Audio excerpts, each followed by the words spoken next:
Les salariés toxiques, ça existe. Car oui, il n'y a pas que les employeurs qui peuvent poser problème dans une relation de travail. Il ne faut pas se leurrer, les salariés ne sont pas tous des petits anges et je suis bien placé pour le savoir. Déjà, en matière de harcèlement, qu'il soit moral ou sexuel, très souvent, le harceleur, c'est un salarié lui-même et ça, il faut le rappeler. Ensuite, on a des salariés qui font tout pour ne pas accomplir correctement leur mission, parfois pour nuire à l'employeur, parfois par pure fainéantise, et ils font en sorte de bien dissimuler des preuves de leur manquement.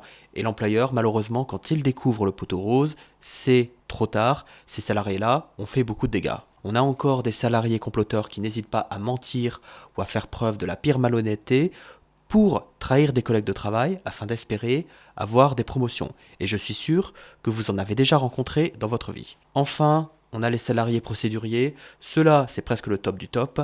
À la moindre contrariété, à la moindre contrainte, tout de suite, ils pensent que l'employeur viole ouvertement le code du travail et ils n'hésitent pas à se servir du moindre prétexte pour faire un prud'homme à leur entreprise en espérant avoir de l'argent. Ce genre de salariés dans les équipes de travail, c'est une véritable plaie. Et le pire, c'est que les salariés procéduriers donnent une mauvaise image des vraies victimes de patrons voyous. Et ça, c'est vraiment malheureux.